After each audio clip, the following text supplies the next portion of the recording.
Dear students, నేను పోతరాజు శ్రీనివాస్,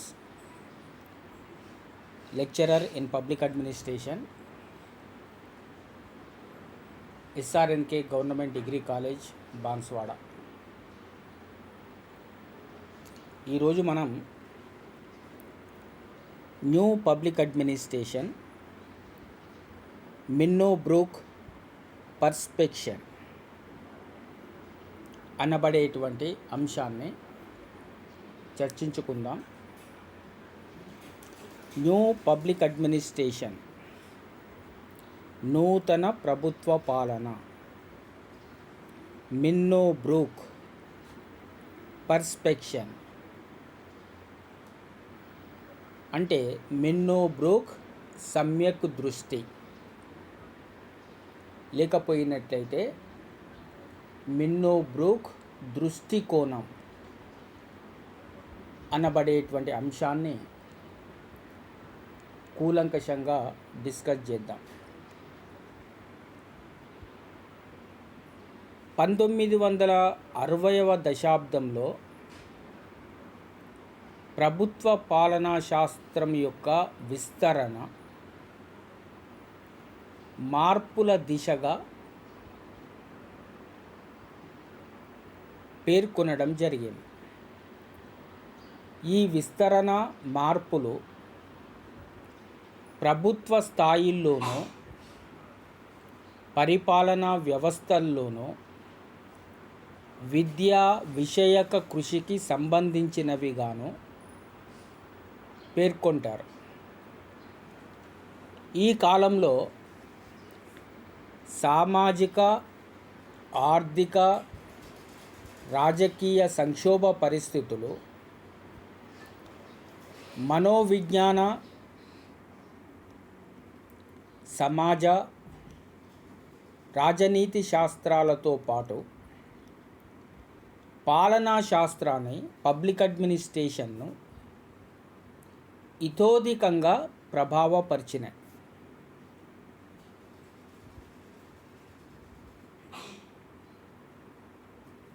తద్వారా ప్రభుత్వ పాలనా శాస్త్రంలో తెలిసి తెలియకుండానే రెండు అంశాలను ఎదుర్కోవాల్సి వచ్చింది. ఒకటి, పెద్ద పెద్ద విశ్వవిద్యాలయాల్లో, కళాశాలల్లో అభివృద్ధి చెందినటువంటి శాస్త్ర సాంకేతిక ప్రభుత్వ విధాన అంతర్విషయక కార్యక్రమాలు. అంటే పెద్ద పెద్ద విశ్వవిద్యాలయాల్లో ప్రభుత్వ పాలనా శాస్త్రాన్ని ఏ విధంగా బోధించాలి, దీనివల్ల కలిగేటువంటి ప్రయోజనం ఏమిటి. రెండవది, నూతన ప్రభుత్వ పాలనా శాస్త్ర దృక్పథ ఆవిర్భావం, origin of new public administration approachment. నూతన ప్రభుత్వ పాలనా శాస్త్ర దృక్పథ ఆవిర్భావం జరిగింది. అంతకంటే ముందు మనం ఇవల్యూషన్ ఆఫ్ పబ్లిక్ అడ్మినిస్ట్రేషన్లో చూసినాం. ఈ శాస్త్రం 1887లో వుడ్రో విల్సన్ ద్వారా ద స్టడీ ఆఫ్ అడ్మినిస్ట్రేషన్ అనబడేటువంటి గ్రంథము ద్వారా ఆవిర్భవించింది.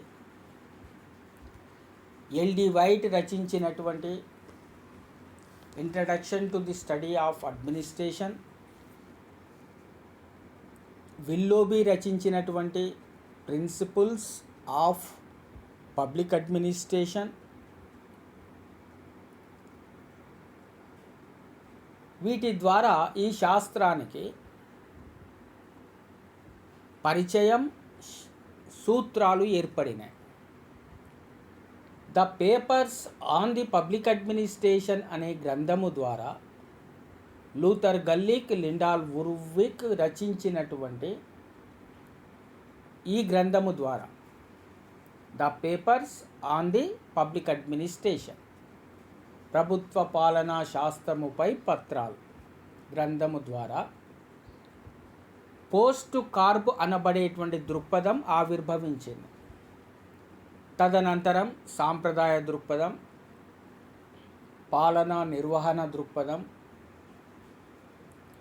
ఎఫ్డబ్ల్యూ రిక్స్ రూపొందించినటువంటి తులనాత్మక ప్రభుత్వ పాలన, ఎల్టన్ మేయో రూపొందించినటువంటి మానవ సంబంధాల దృక్పథం, డగ్లస్ మెగ్రేగర్ రూపొందించినటువంటి XY సిద్ధాంతం, అబ్రహం మాస్లో రూపొందించినటువంటి అవసరాల క్రమానుగత శ్రేణి సిద్ధాంతము ద్వారా ఈ శాస్త్రం పరిపుష్టమయ్యింది. మనం గత క్లాస్లో ఎడ్వర్డ్ వీడ్నర్ రూపొందించినటువంటి ప్రగతి పాలన ద్వారా ప్రభుత్వాలు, పాలనా వ్యవస్థలు ఏ విధంగా ప్రగతి వైపుకు వెళ్ళాలనో తెలుసుకున్నాం. కానీ 1960 తర్వాత నూతన ప్రభుత్వ పాలన, న్యూ పబ్లిక్ అడ్మినిస్ట్రేషన్ అనబడేటువంటి భావన ఏర్పడ్డది. నిజానికి రాజనీతి శాస్త్ర కొత్త సిద్ధాంతాల అన్వేషణలో భాగంగా ఈ నూతన ప్రభుత్వ పాలన అనబడేటువంటి సిద్ధాంతం రూపొందడం జరిగింది. రాజనీతి శాస్త్ర కొత్త సిద్ధాంతాల అన్వేషణలో భాగంగా నూతన ప్రభుత్వ పాలన ఒక స్వీయ చైతన్య కృషిగా అవతరించింది. అమెరికాలో ఉన్నటువంటి సిరాకస్ అనబడేటువంటి విశ్వవిద్యాలయంలో ఆచార్యునిగా ఉన్నటువంటి డ్వైట్ వాల్టో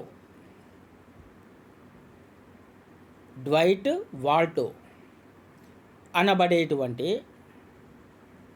పాలనా శాస్త్రవేత్త యువ పాలనా శాస్త్రజ్ఞులతో ప్రభుత్వ పాలనా శాస్త్రాన్ని అభ్యసిస్తున్నటువంటి రీసెర్చ్ స్కాలర్లతో, విద్యార్థులతో, అదేవిధంగా శాస్త్రజ్ఞులతో కలిసి అమెరికాలో మిన్నోబ్రూక్ అనబడేటువంటి నగరంలో 1968 సంవత్సరంలో ఒక సమావేశాన్ని ఏర్పరచడం జరిగింది. డ్వైట్ వాల్డో అనబడేటువంటి పాలనా శాస్త్రవేత్త సిరాకస్ విశ్వవిద్యాలయంలో ఆచార్యునిగా పనిచేసేది ఈయన యువ ప్రభుత్వ పాలనా శాస్త్రజ్ఞులతోటి ఈ శాస్త్రాన్ని అభ్యసిస్తున్నటువంటి ఉన్నత విద్యార్థులతోటి మిన్నోబ్రూక్ అనబడేటువంటి నగరంలో ఈ సమావేశాన్ని ఏర్పాటు చేసినాడు. తద్వారా దీనికి మొదటి మిన్నోబ్రూక్ సమావేశము అనే పేరు వచ్చింది. మిన్నోబ్రూక్ నగరంలో సమావేశం జరిగింది.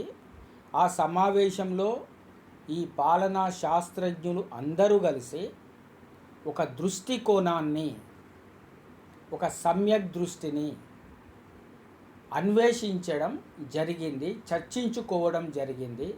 ఆ చర్చల ఫలితంగా నూతన ప్రభుత్వ పాలన అనబడేటువంటి అంశం తెర మీదకు వచ్చింది. కొత్త సిద్ధాంతం రూపొందడం జరిగింది. ఈ సమావేశంలో చర్చలకు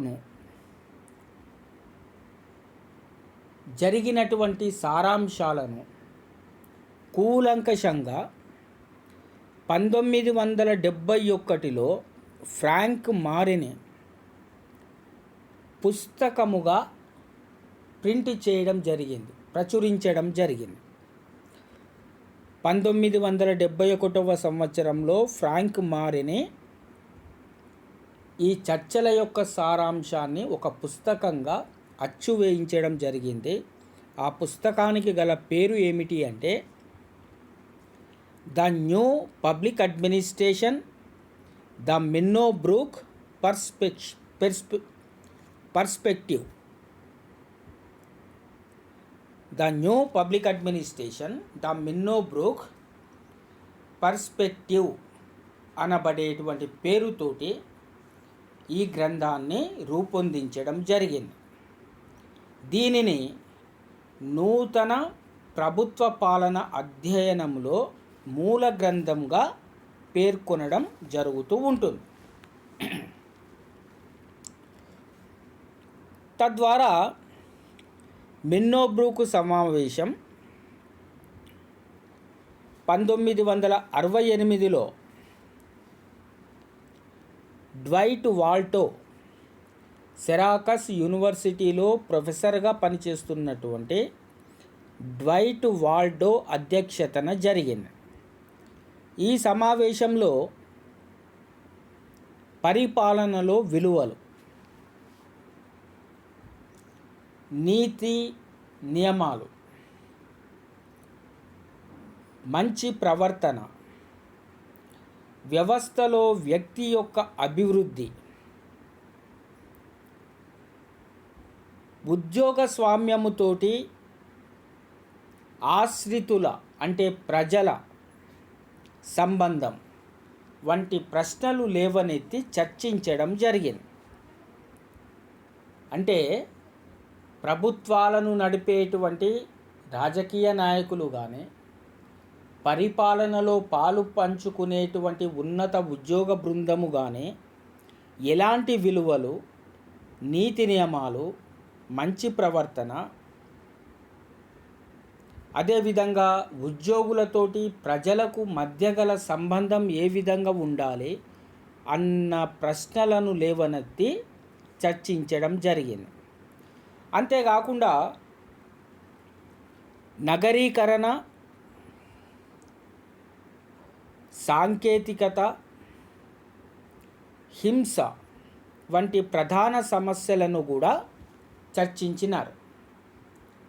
నిజానికి నూతన ప్రభుత్వ పాలన ఆలోచనలో నైతికత అనబడేటువంటి భావం ప్రధానంగా మనకు కనిపిస్తూ ఉంటుంది. దాని యొక్క నైతిక భావాలను బట్టే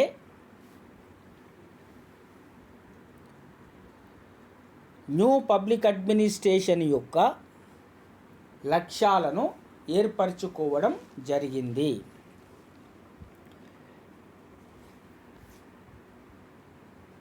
తద్వారా మిన్నో బ్రూక్ సమావేశంలో పాల్గొన్నటువంటి ఉత్తమ శ్రేణికి చెందినటువంటి విద్యావేత్తలు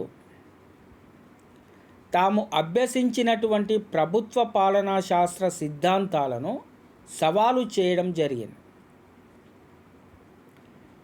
ఈ విద్యార్థి బృందం సాంప్రదాయ ఛాందస ప్రభుత్వ పాలనా శాస్త్రం, బహుముఖ రాజనీతి శాస్త్రం అందించే ఫలితాలను విమర్శించడం జరిగింది. తద్వారా నూతన ప్రభుత్వ పాలన ఏ విధంగా ఉండాలి, రాజకీయ వ్యవస్థ ఏ విధంగా ఉండాలి, పాలన వ్యవస్థ ఏ విధంగా ఉండాలి అన్న దానిపైన కూలంకషంగా చర్చించడం జరిగింది. ప్రభుత్వ పాలన ప్రస్తుతం సమస్యలకు అధిక సంబద్ధత అంటే రియాలిటీ, తక్షణ సందర్భం ఉంటుంది. ఎందు గురించి అని అంటే చాలా వరకు దేశంలో జరిగేటువంటి ప్రతి పని ప్రభుత్వ పాలక సంస్థల ద్వారానే జరుగుతూ ఉంటుంది. సాంకేతిక అవసరాలను మానవ సమాజ సముదాయాలకు వ్యక్తం చేయడం జరుగుతూ ఉంటుంది. అందుకే ఇక్కడ పరస్పర సంఘర్షణ ప్రారంభమై వివాదాలకు తెరదీయడం జరుగుతూ ఉంటుంది. కాబట్టి మిన్నో బ్రూక్ సమావేశంలో విలువలు, నీతి, ప్రవర్తన, వ్యవస్థలో వ్యక్తి యొక్క అభివృద్ధి, ఉద్యోగ స్వామ్యంతో ఆశ్రితుల ప్రజల యొక్క సంబంధం వంటి ప్రశ్నలను లేవనెత్తి చర్చించడం జరిగింది. తద్వారా ప్రధానంగా 4 భావాలు ఇక్కడ కనిపిస్తాయి. ఒకటి సంబద్ధత, రెండవది విలువలు, మూడవది సాంఘిక సమభావన, నాలుగవది మార్పు. వీటిని చర్చించుకునే కంటే ముందు పరిపాలనలో, నూతన ప్రభుత్వ పాలన ఆలోచనలో నైతికత భావం అనేటువంటిది ప్రధానంగా కనిపిస్తూ ఉంటుంది. నైతిక భావాలను, మోరల్ వాల్యూస్ను ఏ విధంగా పేర్కొనవచ్చు అని అంటే, ఒకటి ప్రత్యక్ష ప్రమాణవాద ఉద్దేశాలు, రియాలిటీ గ్రౌండ్ తోటి వాస్తవికంగా ప్రత్యక్షంగా ఎలాంటి దాపరికము లేకుండా ప్రమాణపూర్వకంగా చేసేటువంటి పనులు. రెండవది విధాన బాధ్యతలు, తమకు ఉన్న ఉద్యోగం ఏమిటి, చేయాల్సినటువంటి పని ఏమిటి,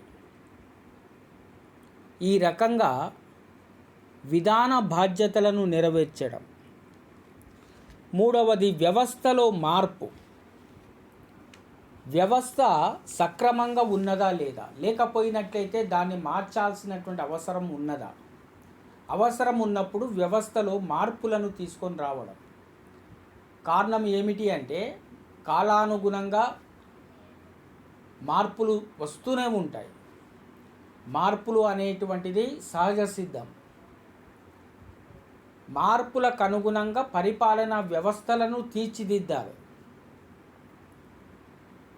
ఒక రాజవంశం పరిపాలన కంటే తర్వాత వచ్చినటువంటి రాజవంశం సమర్థవంతంగా పరిపాలన చేస్తారు. మౌర్యుల కంటే గుప్తులు సమర్థవంతంగా పరిపాలన చేసినారు.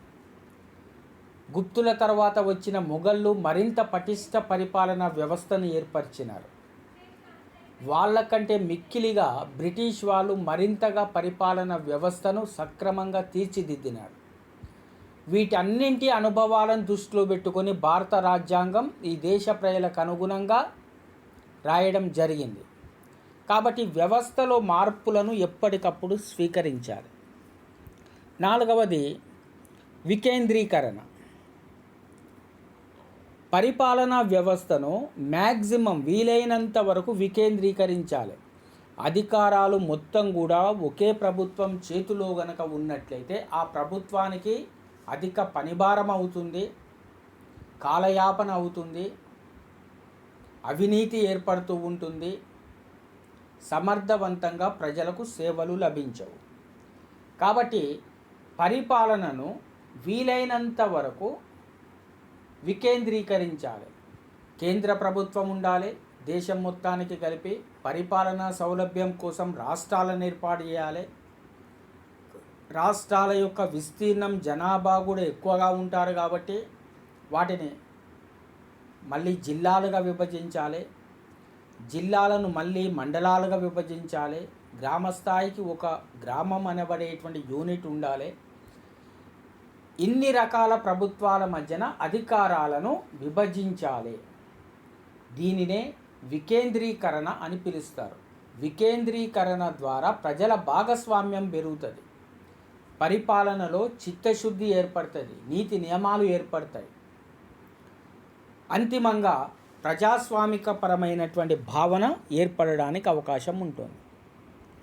అదేవిధంగా నవకల్పనాత్మకం. ఏ పనిని చేసినా కూడా కొత్త తరహాలో ఆలోచన చేయాల్సినటువంటి అవసరం ఉంటుంది. అదేవిధంగా వ్యక్తిగత నైతికత. వ్యక్తుల యొక్క నీతి నియమాలు, నైతిక విలువలు సక్రమంగా ఉండాలి. పైపెచ్చు ప్రభుత్వాన్ని నిర్వహిస్తున్నటువంటి వ్యక్తులు, పరిపాలనలో పాలు పంచుకుంటున్నటువంటి వ్యక్తుల యొక్క నైతిక ప్రవర్తన సక్రమంగా ఉండాల్సిన అవసరం ఉంటుంది. వీళ్ళకే నైతిక నియమాలు గనక లేకపోయినట్లయితే దాని యొక్క ప్రభావం ప్రజలపైన పడడానికి అవకాశం ఎక్కువగా ఉంటుంది. అదేవిధంగా వ్యక్తి యొక్క అభివృద్ధి. వ్యక్తికి ఎన్నో రకాలైనటువంటి ఆలోచన విధానాలు ఉంటాయి. కాబట్టి ఆ వ్యక్తిని ఏ విధంగా అభివృద్ధి చేయాలి అన్న దానిపైన వ్యవస్థలు ఆలోచించాల్సినటువంటి అవసరం ఉంటుంది. తర్వాత సాంఘిక నిబద్ధత. ప్రభుత్వానికి, పాలన విధానానికి సాంఘిక నిబద్ధత అనేటువంటిది ఉండాలి. సమాజం పట్ల అవగాహన ఉండాలి. సమాజంలో ఉండేటువంటి అన్ని వర్గాలపైన ఆదరాభిమానాలు ఉండాల్సినటువంటి అవసరాలు ఉండాలి. తర్వాత ఆశ్రితులకు ప్రాధాన్యతనిచ్చేటువంటి వ్యవస్థలు. ఒక వ్యవస్థలో, ఒక దేశంలో నివసిస్తున్నటువంటి ప్రజలు అందరూ కూడా పనిచేసే శక్తి ఉండేటువంటి వాళ్ళు కాదు, ఆదాయాన్ని పొందేటువంటి వాళ్ళు కాదు, ఉత్పత్తి ప్రక్రియలో పాల్గొనేటువంటి వాళ్ళు కాదు. అంగవైకల్యంతో ఉండే వాళ్ళు ఉంటారు, వృద్ధులు ఉంటారు, అనాథలు ఉంటారు, భిక్షాటకులు ఉంటారు. వీళ్ళకందరికీ కూడా ఇలాంటి ఆశ్రితులకు ప్రాధాన్యతనిచ్చేటువంటి వ్యవస్థలు ప్రతి దేశంలో కూడా ఉండాలి. ప్లస్ ఉత్సాహవంతులైనటువంటి పాలకులు ఉండాలి. వీటన్నింటిపైన డ్వైట్ వాల్టో అధ్యక్షతన జరిగినటువంటి ఈ మిన్నోబ్రూక్ మొదటి సమావేశంలో చర్చించిన తర్వాత 4 ప్రధానమైనటువంటి అంశాలను గుర్తించడం జరిగింది. ఆ 4 ప్రధానమైనటువంటి అంశాలు ఏమిటి అని అంటే, 1 సంబద్ధత, 2వది విలువలు, 3వది సాంఘిక సమభావన, 4వది మార్పు. దీంట్లో ఫస్ట్ వన్ సంబద్ధత గురించి చూద్దాం. సంబద్ధతను ఇంగ్లీష్లో రిలవెన్స్ అని పిలుస్తారు. రిలవెన్స్ మీన్స్ నిజాయితీగా ఉండడం, వాస్తవంగా ఉండడం, సంబద్ధబద్ధంగా ఉండడం అని అర్థం. అంటే వాస్తవాల పునాదుల మీద పాలనా వ్యవస్థలు ఏర్పడాలి. థీరీలపైన, సిద్ధాంతాలపైన పాలనా వ్యవస్థలు ఏర్పడితే అవి మంచి ఫలితాలను ఇవ్వవు.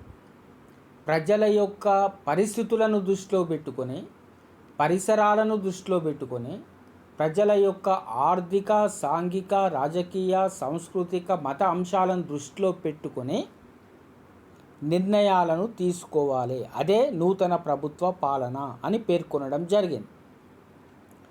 తద్వారా ప్రభుత్వ పాలనా శాస్త్రము సంబద్ధతకు, వాస్తవాలకు సన్నిహితమైనదిగా గౌరవించడం జరిగింది.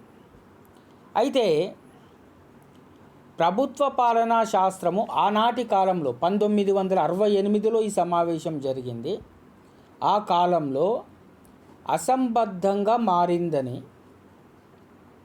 మిన్నోబ్రూక్ సమావేశంలో పలువురు అభిప్రాయపడ్డారు.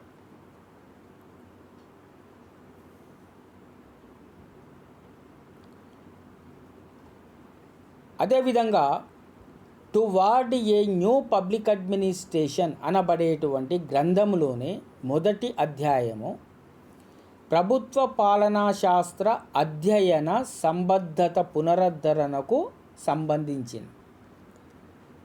Toward a new public administration, నూతన ప్రభుత్వ పాలనా శాస్త్రం యొక్క ముందడుగు అనబడేటువంటి గ్రంథములోని ఫస్ట్ అధ్యాయము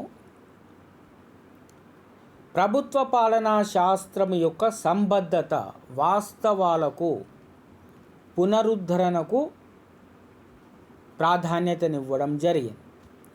ప్రభుత్వ పాలనా శాస్త్రము సమకాలీన సమస్యలను ఏమాత్రం పట్టించుకోవడం లేదనే భావన నవంబర్ 1967 సంవత్సరంలో ప్రచురితమైన Honey report on higher education for public service, Honey report on higher education for public service అనే గ్రంథంలో నిర్ద్వంద్వంగా ప్రకటించడం జరిగింది. దాని ఫలితంగానే 1968లో మిన్నోబ్రూక్ సమావేశం ఏర్పాటు కావడం జరిగింది. నూతన ప్రభుత్వ పాలకుల్లో అనేకులు ఇటీవలి కాలంలో అంటే ఆ కాలంలో పట్టభద్రులై మొదటిసారిగా బోధనా వృత్తిని స్వీకరించినటువంటి వాళ్ళు. ప్రక్రియల వెనుక ఉన్నటువంటి ప్రభుత్వ పాలనా శాస్త్ర అవసరాన్ని ఆ యువ అధ్యాపకులు కోరడం జరిగింది. ప్రభుత్వ పాలనా శాస్త్రంలో ప్రధానంగా చర్చించబడేటువంటి ఉద్యోగ బృంద పాలన అంటే ఉద్యోగ బృంద పాలన అంటే ఉద్యోగుల యొక్క భర్తీ, ఉద్యోగుల యొక్క శిక్షణ, ఉద్యోగులకు ఇచ్చేటువంటి పదోన్నతి, ఉద్యోగుల యొక్క సర్వీస్ నియమాలు, వీటినన్నింటిని కలిపి ఉద్యోగ బృంద పాలన అని పిలుస్తారు. బడ్జెట్ మెలకువలు, బడ్జెట్ను ఏ విధంగా రూపొందించాలి, బడ్జెట్ సూత్రాలు ఏమిటి, బడ్జెట్ను ఏ విధంగా తయారు చేయాలి, ఏ విధంగా ఆమోదింపజేసుకోవాలి, ఏ విధంగా అమలు చేయాలి, వ్యవస్థ నమూనాలు, వ్యవస్థలను ఏ విధంగా తయారు చేయాలి, ప్రభుత్వంలో ఎన్ని శాఖలు ఉండాలి, పాలనా శాఖలు, ఎలాంటి కార్యాలయాలు ఉండాలి అన్న దానిపైన చర్చించడం జరిగింది. అందుకే వారు పాలనా చర్య ద్వారా ఉత్పన్నమయ్యేటువంటి రాజకీయ ప్రామాణిక ఇబ్బందులను ఎదుర్కొని చర్చించేటువంటి పరిష్కారాలను చూపేటువంటి పాఠ్యాంశాలు రావాలని చెప్పనని కోరడం జరిగింది. విజ్ఞానం ఎందుకు అనేటువంటి పాత ప్రశ్నను లేవనెత్తినటువంటి కొందరు ప్రభుత్వ పాలన అసంబద్ధతను కొందరు మంది విమర్శించడం జరిగింది. కాబట్టి అసంబద్ధంగా వాస్తవాలకు దూరంగా ఉన్నటువంటి ప్రభుత్వ పాలన ప్రక్రియలను సంబద్ధతగా తీర్చిదిద్దాలి. అంటే ఉద్యోగ బృంద నిర్వహణను మంచి సూత్రాలతోటి, నైతిక నియమాలతోటి రూపొందించాలి. బడ్జెట్ రూపొందడాన్ని ప్రజలకు అనుగుణంగా సంక్షేమ కార్యక్రమాలు, అభివృద్ధి కార్యక్రమాలు జరిగేలాగా రూపొందించాలి. అదేవిధంగా వ్యవస్థ నమూనాలను ప్రజలకు అనుగుణంగా తీర్చిదిద్దాలి అన్న దానిపైన చర్చించడం జరిగింది. అదేవిధంగా మిన్నోబ్రూక్ సమావేశంలో కొన్ని ప్రశ్నలను లేవనెత్తడం జరిగింది. ఆ ప్రశ్నలు ఏమిటి అంటే, ప్రభుత్వ పాలనా శాస్త్ర సంబంధమైన ఏ ప్రశ్నలను అర్థం చేసుకోవాలి, ప్రభుత్వ పాలనా శాస్త్రాన్ని ఏ విధంగా అధ్యయనం చేయాలి, అభ్యర్థులను ఎంపిక చేయడానికి ప్రామాణీకరించినటువంటి ఎలాంటి నిర్ణయం తీసుకోవాలి అన్న దానిపైన డిస్కషన్స్ చేసినారు. ప్రశ్నలను ఎవరు నిర్వచించి వాటి ప్రాధాన్యత క్రమాన్ని వివరించాలి. ప్రభుత్వ పాలనా శాస్త్ర పరిజ్ఞానంలో ఇమిడి ఉన్నటువంటి సామాజిక నైతిక సమస్యలు మనకెంతవరకు తెలుసు? అంటే ప్రభుత్వ పాలనా శాస్త్రాన్ని అభ్యసిస్తున్నటువంటి విద్యార్థులకు కానీ, అధ్యాపకులకు కానీ దేశంలో ఉండేటువంటి సామాజిక నైతిక సమస్యలు ఎంతవరకు తెలుసు? అదేవిధంగా సామాజిక రాజకీయ శాస్త్రంగా ప్రభుత్వ పాలనా శాస్త్రం యొక్క ఉపయోగం ఏమిటి, దీనివల్ల కలిగేటువంటి ప్రయోజనం ఏమిటి? ప్రస్తుత ప్రభుత్వ పాలనా శాస్త్ర విజ్ఞానం అన్ని సంస్థలకు కాకుండా కేవలం ప్రాబల్యము కలిగినటువంటి పాలనా వ్యవస్థలకు మాత్రమే ఉపయోగకారిగా ఉందా అన్న విషయాన్ని చర్చించడం జరిగింది. ఈ రకంగా ఉద్యోగాలను ఇచ్చేవారు ఉద్యోగులు ప్రభుత్వ పాలనా శాస్త్రం పుట్టినప్పటి నుంచి అతి ఉత్తమమైన సంబద్ధత ఉందని శ్లాఘించినారు. అంటే అడ్మినిస్ట్రేటర్స్. ఫలితంగా ప్రభుత్వ పాలనా శాస్త్ర అధ్యయనంలో నగర పాలన, ప్రభుత్వ విధానం, కార్యక్రమ విశ్లేషణ వంటి అంశాలకు అధిక ప్రాధాన్యతనివ్వడం జరిగింది. రెండవది విలువలు. పాలనలో వాల్యూస్ ఏ విధంగా ఉండాలి అని గనక చూస్తే, నూతన ప్రభుత్వ పాలన ప్రత్యక్షంగా ప్రామాణికమైనటువంటిది. రాజనీతి శాస్త్రం విలువలను గుప్తపరిచే ప్రవర్తనవాదంతో పాటు సాంప్రదాయ ప్రభుత్వ పాలనా శాస్త్ర ప్రక్రియలను నూతన ప్రభుత్వ పాలన వ్యతిరేకిస్తూ ఉంటుంది. నూతన ప్రభుత్వ పాలనకు విలువల పట్ల అభిరుచి ఎక్కువగా ఉంటుంది. ఈ విలువలు ఏ విధంగా ఉంటాయి అంటే, విలువలు తటస్థ కలిగిన ప్రభుత్వ పాలన అసంభవం. 2, ప్రభుత్వ పాలకులు తప్పనిసరిగా ఉపేక్షిత వర్గాల ప్రయోజనాలకు పాటుపడడం. విలువలు ఏ విధంగా ఉండాలి అని అంటే, విలువలు తటస్థంగా ఉండాలి, కానీ ఆ విధంగా తటస్థంగా ఉండడం అసంభవం. ప్రభుత్వాన్ని పాలించేటువంటి వాళ్ళు వెనకబడినటువంటి వర్గాలు, ఆశ్రితులు ఎవరైతే ఉంటారో, ఉపేక్షిత వర్గాలు వాళ్ళు ఎవరైతే ఉంటారో వాళ్ళ ప్రయోజనాలకు తప్పనిసరిగా పాటుపడాలి.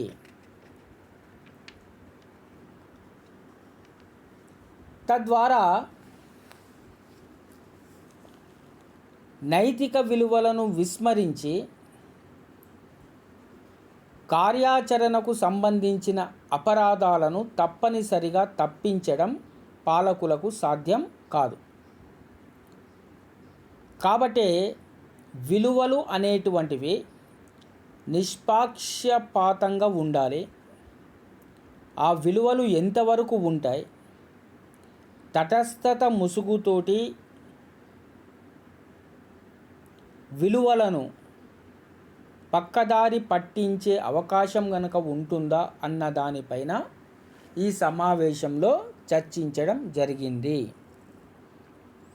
తద్వారా ప్రామాణిక ప్రభుత్వ పాలన ఒక అధ్యయనము కంటే ఒక వృత్తిగా ఎక్కువ ప్రాబల్యంలో ఉంటుంది.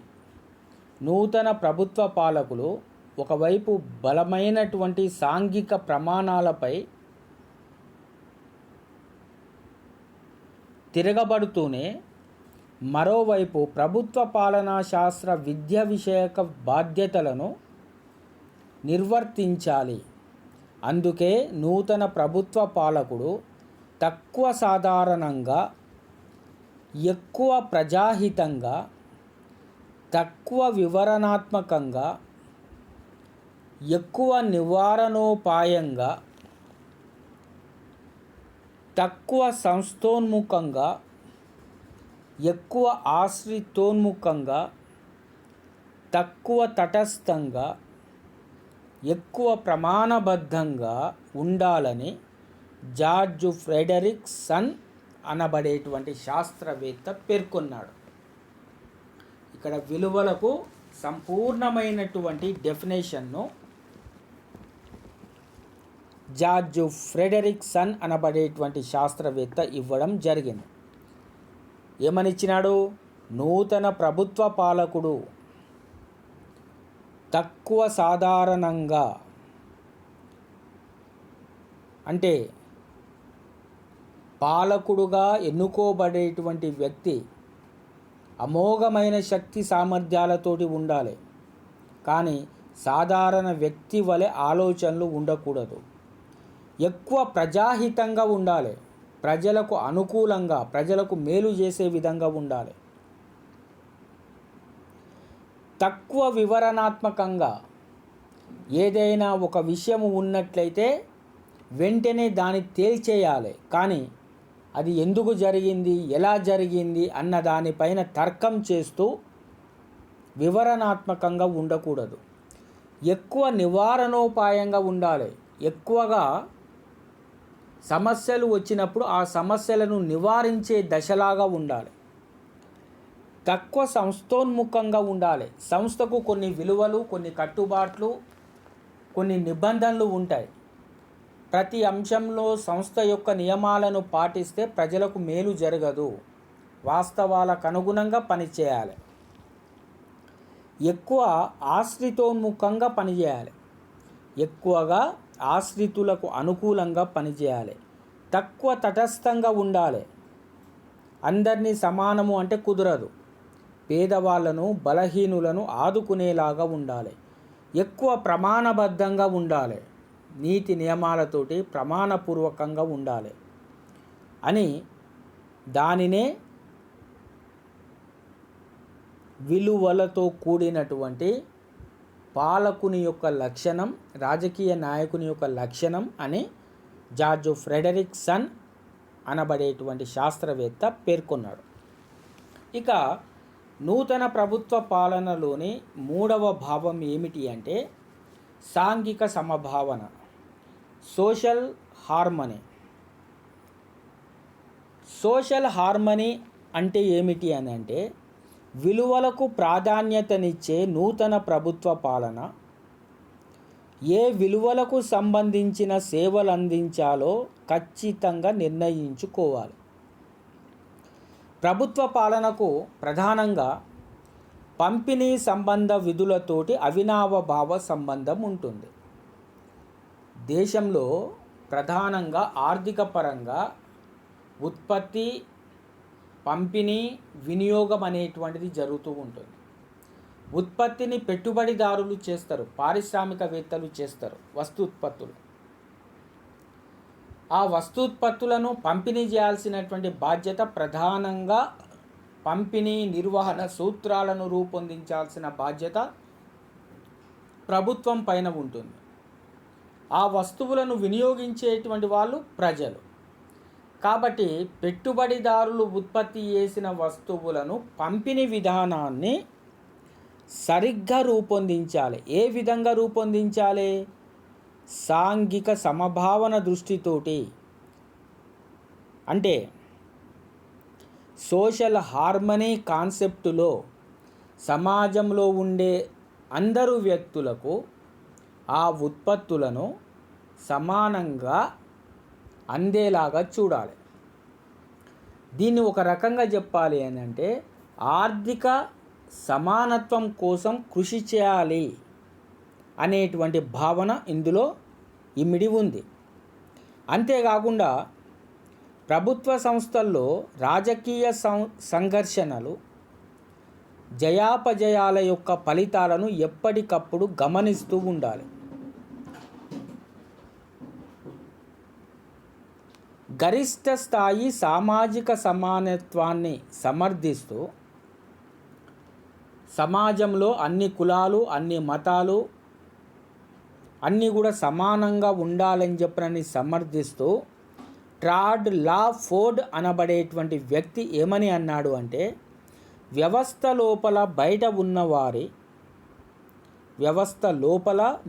ఉన్నవారి ఆర్థిక, సాంఘిక, మానసిక పరమైన బాధలను తగ్గించి వారి జీవన అవకాశాలను పెంపొందించడమే ప్రభుత్వ వ్యవస్థ యొక్క ప్రధాన ఉద్దేశం.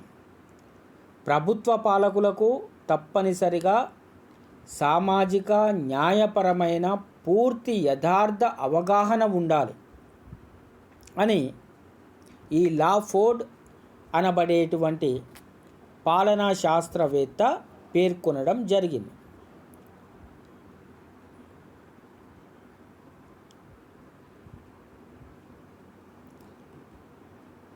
తద్వారా ప్రభుత్వ ఉద్యోగులు అనేక మంది ఆదర్శమైన స్వీయ సమ్యక్ దృష్టి కలిగి ప్రవర్తించేలాగా చేస్తూ ఉంటుంది.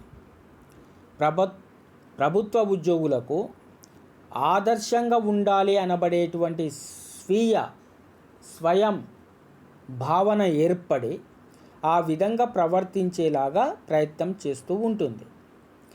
కాబట్టి లాఫోర్డ్ నియమాన్ని అమలుపరచాలంటే వ్యక్తుల యొక్క అంతర్వ్యక్తిగత లాభ నష్టాలను దృష్టిలో పెట్టుకోవాల్సినటువంటి అవసరం లేదు.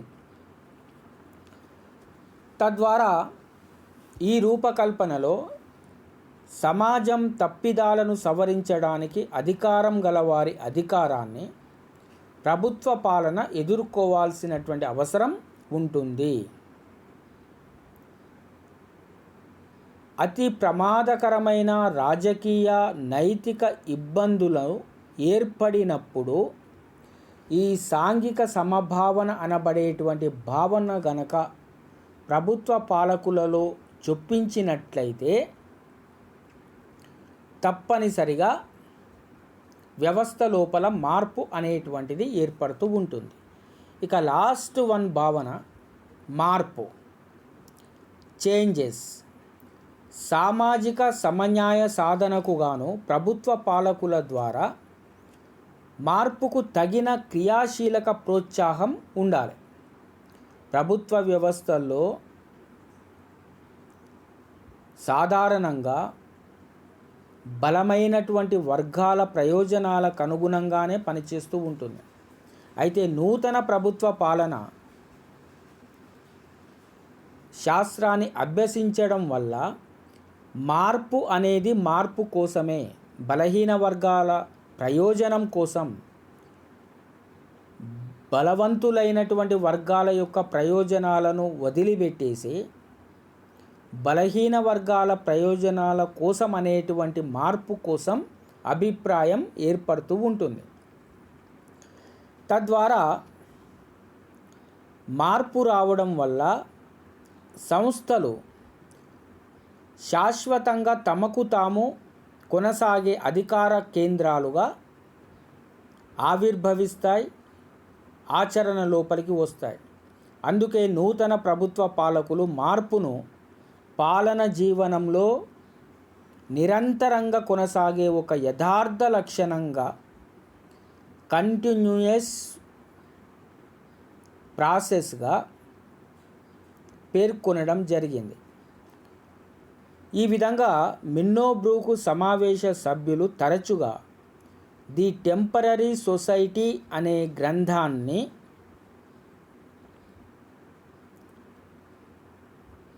ఉదాహరణగా చూపించేటువంటి వాళ్ళు.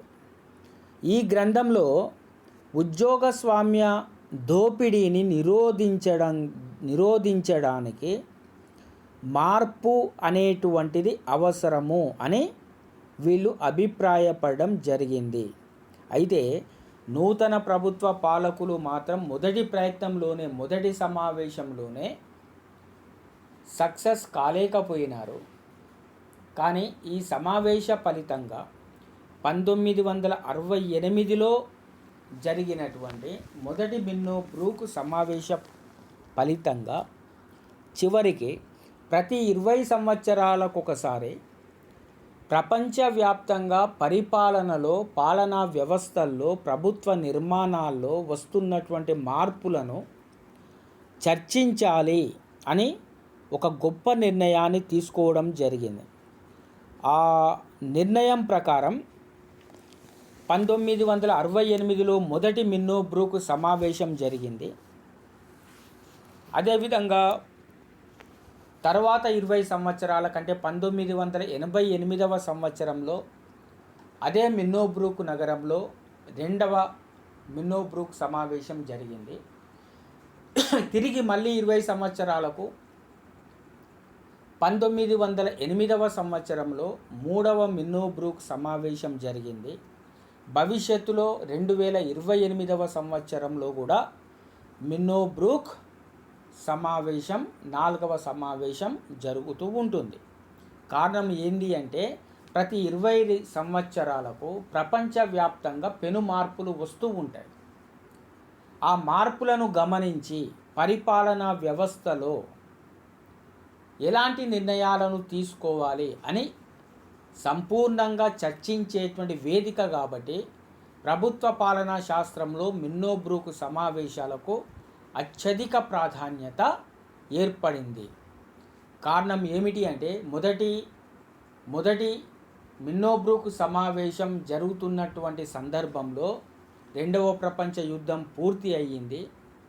వర్ధమాన దేశాల్లో అనేక సమస్యలు ఎదుర్కోవడం జరిగింది.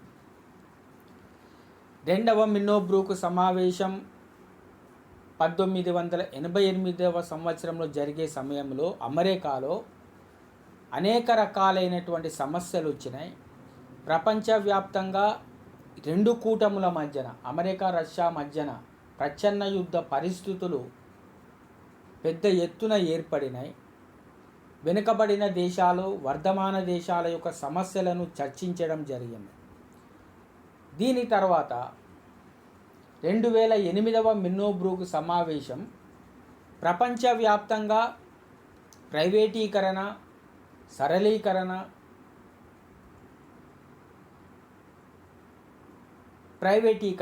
అనేటువంటి అంశాలు ముందుకు వచ్చినాయి. వీటిపైన ప్రధానంగా చర్చించడం జరిగింది. మార్కెట్ థియరీని రూపొందించడం జరిగింది. డియర్ స్టూడెంట్స్,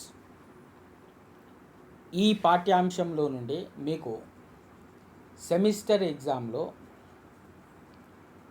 లాంగ్ క్వశ్చన్గా మిన్నోబ్రూక్ సమావేశాలపైన వ్యాసము రాయండి అని క్వశ్చన్ రావడానికి అవకాశం ఉంది.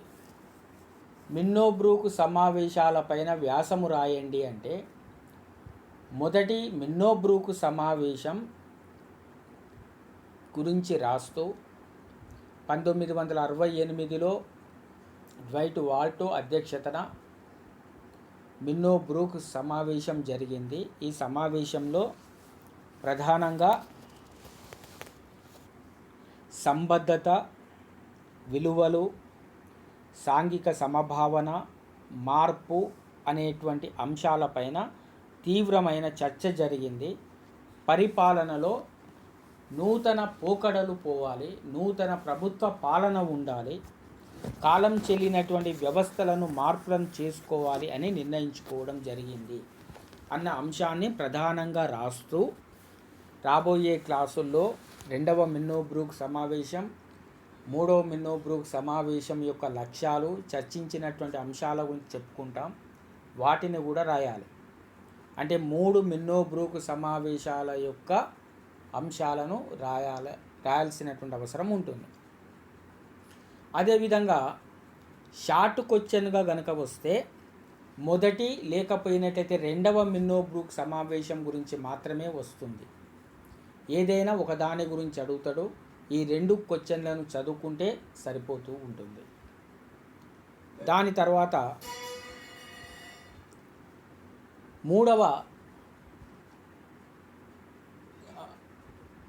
మూడో రకానికి సంబంధించినటువంటి వెరీ షార్ట్ క్వశ్చన్లలో మిన్నోబ్రూక్ సమావేశం అని సింపుల్గా అడుగుతాడు. అమెరికాలో ఉన్నటువంటి మిన్నోబ్రూక్ నగరంలో పాలనా శాస్త్రవేత్తలు కలిసి సమకాలీన ప్రపంచ పాలనా వ్యవస్థలను, రాజకీయ వ్యవస్థల గురించి చర్చించుకునేటువంటి వేదికనే మిన్నోబ్రూక్ సమావేశము అని పిలుస్తారు. ఇది ఒక సమ్యక్ దృష్టిని, సమాజానికి ఒక సరి అయినటువంటి దృష్టికోణాన్ని అందించే, సమస్యల పరిష్కారాన్ని అందించేటువంటి సమావేశము అని మీరు రాయాల్సినటువంటి అవసరం ఉంటుంది. Thank you. అదేవిధంగా ఈరోజు చెప్పినటువంటి క్లాసులో ముఖ్యాంశాలను మరొకసారి చెప్తున్నాను. మొదటి మిన్నోబ్రూక్ సమావేశం ఇది జరిగినటువంటి సంవత్సరం 1968. దీని యొక్క అధ్యక్షుడు డ్వైట్ వాల్టో. దీంట్లో పాల్గొన్నటువంటి వాళ్ళు రాజనీతిజ్ఞులు, అదేవిధంగా ప్రభుత్వ పాలనా శాస్త్రం యొక్క పరిశోధకులు, రీసెర్చ్ స్కాలర్స్. దృష్టి పెట్టినటువంటి అంశం మార్పు, విలువలు, సామాజిక సమత, సంబద్ధత. సమావేశం ఎందు గురించి జరిగింది, ఆ సందర్భం ఏమిటి అంటే ప్రభుత్వ వ్యతిరేకత ప్రజల్లో ఏర్పడడం. ప్రధానమైన కాన్సెప్ట్ ఏమి వచ్చింది, ప్రధానమైనటువంటి భావన ఏమి ఏర్పడ్డది అంటే నూతన ప్రభుత్వ పాలన ఆవిర్భావం జరగాలి అని. Thank you one and all.